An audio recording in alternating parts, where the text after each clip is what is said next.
Hello, hello, and welcome to today's podcast. Today, we are going to stay on that little personal stint that we've Personal got health going, journey and we're going to talk about Mark's hormone journey. from a male perspective.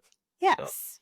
So, one thing that I think is really interesting is that although men have always had an opportunity for testosterone replacement therapy, it is something that I think most men don't pursue. Take advantage of. Correct. And another thing to note is that in order to get a diagnosis of hypogonadism or low testosterone, a man has to have a testosterone level lower than 300 on 2 separate occasions. Right. 2 separate draws. Which is really, really very low. Right. And oftentimes symptoms appear before. Right. Most men that we see, in the 50 to 60 range, typically will come in around testosterone levels in the 400s. But, most men they never talk about hormones. They just never talk about it. And it's something that's always brushed off. Is it just part of getting old? I can't tell you how many men have come into my office and told me, I'm just getting older. I'm getting older. Part of aging. And we're not talking about all men today. We are talking about your experience, which is very similar. But there again, yes, I was not privy. I was not aware of the hormone imbalances that I had essentially from years ago that have just simply become more noticeable by myself after I replaced things. Sure. So when we first started down the hormone replacement therapy path and getting educated on these things, I believe, if my memory serves, that your metabolic markers were really the thing that correct was first noticed. So, a little background. Yes, I've always been active. I've always been not always, but majority of my life I've been an endurance athlete. So it's something that I enjoyed, and I always tried to improve myself and tried to see if I could run that mile a little faster, run that marathon a little faster. But I got to the point as the years went that I just continued to kind of slow up, come in a little bit slower, and just thought, okay, well, that's kind of part of it. It's just part of aging. There again, part of the aging thing. But I also didn't exactly take the best care of what I ate and how I ate it as I do now. Sure. Obviously, I've got room for improvement still, but I'm way better now than I was. And the metabolic markers that you reference are, A1Cs and glucose levels and, my inflammatory markers. Yes, insulin levels. Exactly. So those things are kind of a good gauge, good metabolic gauge by really what's going on the inside for us. So those are the things that can lead to the weight gain, the sluggishness, the changes in mood, the fatigue, low endurance, libido changes, etc., things like that. But that's where I found that I had room for improvement. And very often, metabolic markers being off or not optimal stems from lower testosterone, other hormone imbalances. Right. Thyroid insufficiency, DHEA. So those are the big ones that typically hit the nail on the head for me. And I'm just going to state it again, that one of the main differences between men's hormonal change and women's hormonal change is that women's change happens more rapidly and more chaotically. And men's hormone story is very level. Slow and steady. Yes. Slow and steady. So, yeah. So it's less noticeable. Men just think it's part of being fatigued and getting older, and well, no, it's kind of part of your hormone imbalance, and that leads to other metabolic problems. So, but anyway, yeah, that was my wake up call, was getting the labs drawn and seeing what was really off and where I needed to have some improvements. And I think the other piece was that you didn't really feel like you had symptoms of hormone deficiency in the beginning. It was more just feeling like this is just how it is. Yeah, because I I have always been motivated to exercise and be active. And so the motivation was less of a trigger for me, a symptom for me, but I've noticed now that is improved. So my motivation to go do things is much, much better than what it had been. But the biggest improvements that I saw were just simply from strength and endurance. Those are the big ones I see. I think one of the things that you mentioned pretty quickly was just the number of push-ups that you could do. Right. How that changed after. Right. Yeah. Yeah. I could basically double the number of push-ups I could do. And that was after starting. You had a kind of a gradual starting of different hormones. Mm-hmm. So what was your story there? Right. So yeah, mine all began with the introduction of thyroid, because I had a test done that showed I had a thyroid nodule. So, well, thyroid nodules, everybody's got thyroid nodules of different various sizes and of degrees. So I thought, well, okay, I'll try a little bit of thyroid to see if I can help reduce the size of that thyroid nodule. When I start that thyroid replacement, I began to get more energy, and I actually was sleeping a little bit better too. Actually, I felt by doing that, and then things started to wake up and progress. It's like, okay, well, let me go to some courses on hormone replacement, advanced hormone replacement courses, and see what else I'm missing. And by golly, yeah, there's a lot more to it. So that's how I started my hormone journey.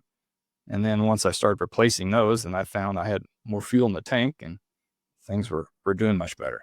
Yeah. So there is a kind of a metaphor about low T being you're driving on a low tank of gas that's nearly empty, and the engine still runs. It just sputters and doesn't go as fast as it could. It's not as responsive. Not as efficient. Right.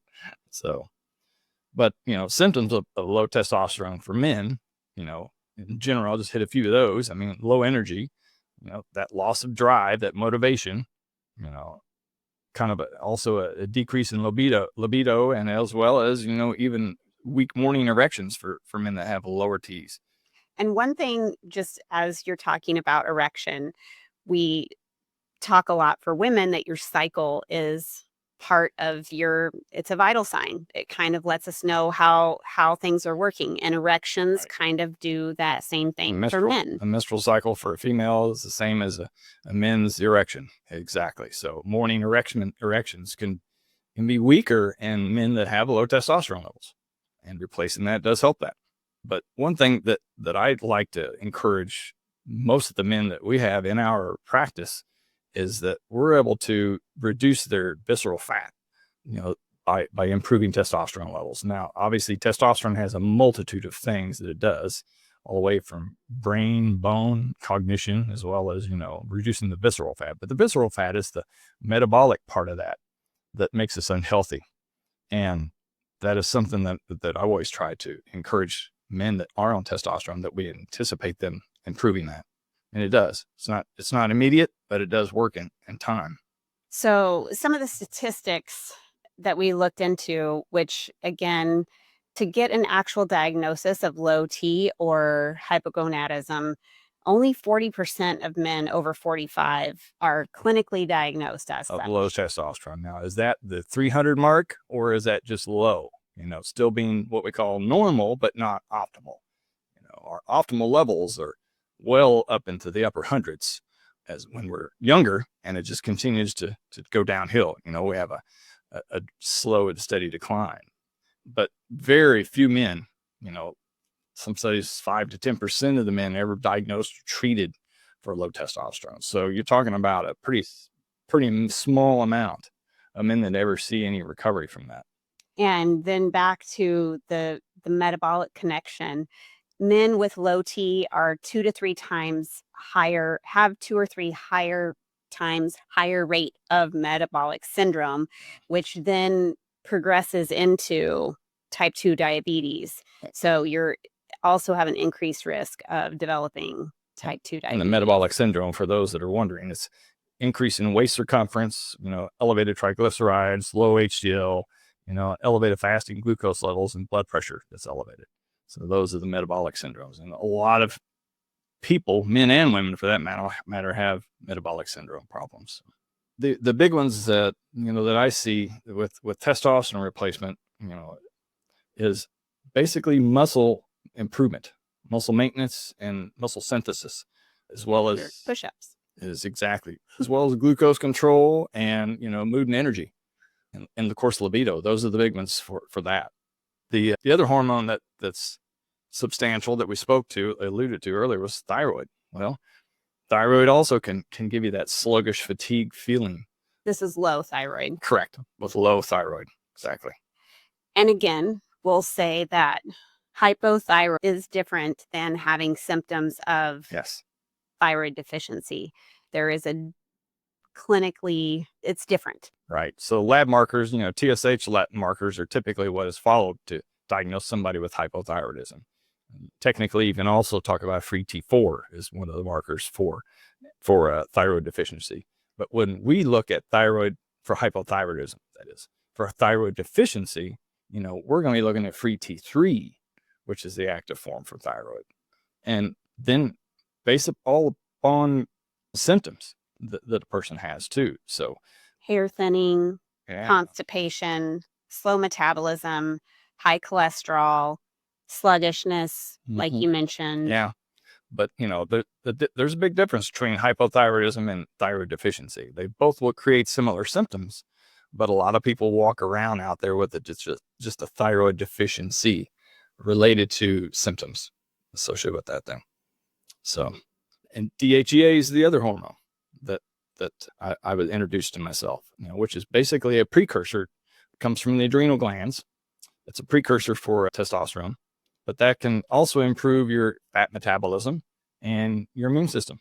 Immune system boosts that. But I also see improvements with muscle tissue synthesis. Also, I think that helps improve that healing. And DHEA, just like other hormones, starts to decline at age 30 and is a slow, steady decline for men and women. Right. So some of the labs, what do we draw? What have I drawn? You look at a total testosterone, a free testosterone. And why is that important? The two. Yeah. Because some people just look at total. Right. Total testosterone is the part that we look at for hypogonadism. But the free testosterone is the amount of actual testosterone floating in your system that is not bound up by a sex hormone binding globulin. And that free testosterone is what is important to give you a symptom relief. Yes, and sex hormone binding globulin is another biomarker that we do look at in this picture. Another thing for men is looking at LH and FSH, which is something we also look at for women, and that changes differently in midlife hormones for women, but it is still an indicator of what's going on in a men's hormone health. Mm-hmm. And then, of course, DHEA, we look at that too. Of course, that's something that's an adrenal lab. And then, of course, we draw our thyroid panels, which are TSH, free T4 and free T3s, as well as the thyroid antibodies. And then fasting insulin, which mine was elevated back in the day because I wasn't eating right and I wasn't optimized. And then lipids, of course, those are the cholesterols, LDLs, HDLs. Hemoglobin A1C, which is another indicator of glucose dysregulation. Vitamin D, we've talked a lot about vitamin D and how important it is for hormone health and bone health. And then inflammatory markers like C-reactive protein, homocysteine. Uric acid, correct. Yep.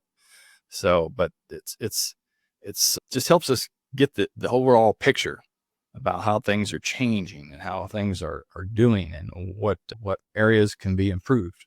So, but I think we touched on some of the long-term benefits for myself, which is reducing fat mass and increasing lean muscle. I mean, I obviously, I don't have a tremendous amount of body fat now. You did lose inches and I did, off of your weight. I did lose inches, exactly. I wish I would have looked at my body composition before I started hormone replacement therapy. But I know that I dropped several inches off my waist, and I was not really overweight at the time. No. So, but it just feels better. Now I have a hard time finding pants that'll fit me. So, but, and I've also seen, improvement in my cognition, just ability to recall, remember names, remember why you walked in a room. It's like, oh my goodness, what am I in here for? Those types of things. And your blood sugar numbers have also changed. So Correct. your insulin levels, A1C. Yeah. An interesting thing for you, your inflammatory markers have never really looked too far off because you have a higher bilirubin. Right. Yeah. I have a little more unusual condition. I drew the lucky card on the genes for what's called Gilbert syndrome, where I have a enzyme that doesn't convert my bilirubin. So I have total bilirubin levels are a little higher, which is a little more pro-inflammatory, anti-inflammatory. So it's actually a good thing. Yeah, it's a good thing. Yeah. But yeah, like some of the other long-term benefits, just improving the fat mass, improving the quantity of increasing lean muscle, and reducing your insulin sensitivity. And with thyroid optimization, improves cholesterol, metabolic rate, cardiovascular health. And DHEA is an adrenal hormone, so related to stress, and helps promote resilience. Right. But, you're looking at women or men that are optimized. Also for myself, I know by going through the courses and understanding the ins and outs now of advanced bioidentical hormone replacement, that we're looking at an overall lower all-cause mortality of 30 to 50%. And sign me up. It's one of those things where, okay, are you happy where you're at, or do you want to feel better, look better, and live a more healthier life? That's kind of where I was at. I chose to get optimized. Some of the fears and misconceptions that are out there still are quite rampant, but I think they're becoming a little more accepted. The fact that, thyroid replacement, testosterone replacement therapy does not cause prostate cancer. That is a myth. Yes, there's a reduction in testicular size, but that's usually temporary, but that's not that big of a deal. And also I have not seen, you see high levels of testosterone replacement. Some individuals can make them a little more aggressive, but with more optimized testosterone levels, we see more of a less irritable, more manageable, and kind of more balanced mood. Makes you feel better. So you're in a better mood. And it is something that is watched for and managed. And that's one of the things around hormone replacement therapy is things do change. And as people get healthier and have less environmental toxin load, you may have to change your levels and your replacement. Right. And another myth or another thought that people think about is like, oh, what if do I have to be on this for life? Well, do you want to be metabolically unhealthy for life? Do you want to take those statins? Do you want to take your high blood pressure medicine? Or do you want to do something to reduce your all-cause mortality and improve your quality of life? So, you don't have to be on it forever, but you can decide to stop when you want. Treatment options. For myself, I chose creams and pills. There are injections as well as pellets, which have their place. But some of these injections and the pellets, you'll see these higher super physiologic rates for a short period of time. Whereas creams will give you more of a balanced physiologic flow of testosterone in your system systemically. And how does that also relate to DHT as far as? Yeah. So, sometimes you'll have elevations of DHT for men that apply cream, but there's studies that do support one way or another. You can get a study, just for starters, backing up. You can have a study that'll support anything you want. Yeah. And you just have to draw it out of the data. But some men worry about DHT causing prostate hypertrophy or thinning hair. I just, at this stage of the ballgame, I haven't seen that in myself, and with the patients that we treat, I haven't seen that. So then thyroid replacement, similarly to women, it's the same replacement, and it includes T3 and T4. Correct. Yeah. The combination therapy, not just the T4, not just synthetic T4. So they have to be in a good combination ratio. to be successful. And then DHEA is a Yep. oral supplement. Once a day tablet. Exactly. And it works very well. It's very easy to take. I get up in the morning, take my stuff, and away I go. So what have I found by, being on hormone replacement therapy? I've found a better way of life for sure. And I'm sure it's a healthier path too for me, just because I've seen improvements in my own body composition and my labs. Also, I need to have some more labs drawn, but I know that they're better than they used to be for various reasons. And what would you tell yourself, your pre-hormone replacement therapy self? Because honestly, you were healthy. You didn't have a lot of complaints. What would you tell him? Right. Yeah. It really boils down to, how do you want to live? And do you want to see a healthier you? When you get older, do you want to be somebody that has to worry about developing some of the chronic diseases leading from hormone imbalance? Or do you want to try to improve your overall quality of health and strength and motivation and endurance? So it just depends on which path you want. But I would certainly suggest that it's nothing to be scared of. It's certainly convenient from that standpoint to be able to take something. But that's kind of my story. Yeah. And I think another thing just to mention is that you didn't realize how much improvement there was. Right. I didn't know what I didn't know. Right. Right. Yeah. I didn't realize that, only being able to rip off, so many push-ups versus now that's kind of more unlimited is a difference.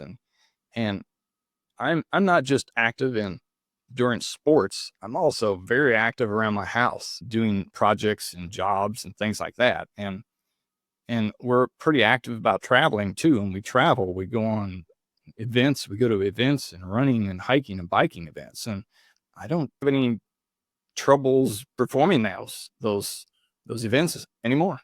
And I just enjoy being able to do what I enjoy now. Well, thank you for sharing your story. And if anyone has gained a little bit of knowledge or come up with some of your own questions, feel free to reach out. We're here to have the conversation. Or ladies, if you know that your man would enjoy listening to a male perspective on hormone replacement therapy, let them listen to the podcast. We'd be happy to answer any other questions. Right. Well, have a healthy day. Thank you.